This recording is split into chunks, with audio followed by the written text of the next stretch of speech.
नमस्कार दोस्तों, सुबह की राम राम। आज बहुत ही अहम मुद्दे पर आपके साथ बात करते हैं दोस्तों, ये वो दिन है जब स्कूलों में एडमिशन हो रहा होता है। आप लोग किताबें खरीद रहे होते हैं, वर्दी खरीद रहे होते हैं और प्राइवेट स्कूलों की लूट को लेकर कुछ दिन के लिए आवाजें उठती हैं, शोर शराबा होता है, लेकिन फिर थोड़े दिनों बाद ही शोर शराबा बंद हो जाता है। और हर साल यही होता है।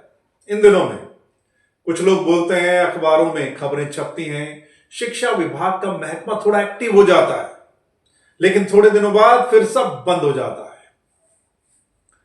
दोस्तों, प्राइवेट स्कूल वाले क्या करते हैं ये आप सब जानते हैं। जिनके बच्चे पढ़ते हैं वो सब जानते हैं, और हर साल उनके साथ क्या होता है ये मुझे बताने की जरूरत नहीं है। जब आप एडमिशन करवाने जाते हैं तो एडमिशन फीस, एनुअल फीस, ये फीस, वो फीस, इतना मोटा बिल आपका बना दिया जाता है। तब आपको महसूस होता है। फिर वर्दी, महंगी वर्दी उनकी, प्राइवेट स्कूल वालों की, और किताबें इतनी महंगी। और वो क्या कहते हैं, एक दुकान के साथ उनकी साठगांठ होती है, कमीशन फिक्स होता है कि वहीं से आपने किताबें और वर्दी खरीदनी है। और जब आप किताबें और वर्दी लेने जाते हैं और जब उनका बिल आप देखते हैं तो आपके होश उड़ जाते हैं कि इतनी महंगी किताबें। जो एनसीईआरटी की किताब 40-50 रुपए में मिलती है, वो प्राइवेट पब्लिशर की किताब जो प्राइवेट स्कूलों वाले लगवाते हैं वो 500, 600, 700, 800 रुपए की आपको मिलती है। ये लूट है, प्राइवेट स्कूल वालों की ये लूट है। किताबों के नाम पर, वर्दी के नाम पर, एडमिशन फीस, ये फीस, वो फीस, और ये लूट हर साल होती है। और फिर पूरा साल कुछ ना कुछ आपसे वो लेते रहते हैं एक्टिविटी के नाम पर। और शिक्षा विभाग के अधिकारी भी थोड़े दिन के लिए एक्टिव होते हैं कि हम कार्रवाई करेंगे। किसी एक दुकान से पेरेंट्स मजबूर नहीं है, वो कहीं से भी किताबें, वर्दी खरीद सकते हैं थोड़े दिन के लिए, और थोड़े दिन बाद सब फिक्स हो जाता है। दरअसल वो बीच का जो सिस्टम होता है ना, वो थोड़ा रेट बढ़ जाते हैं, कमीशन बढ़ जाता है और सब चुप हो जाते हैं।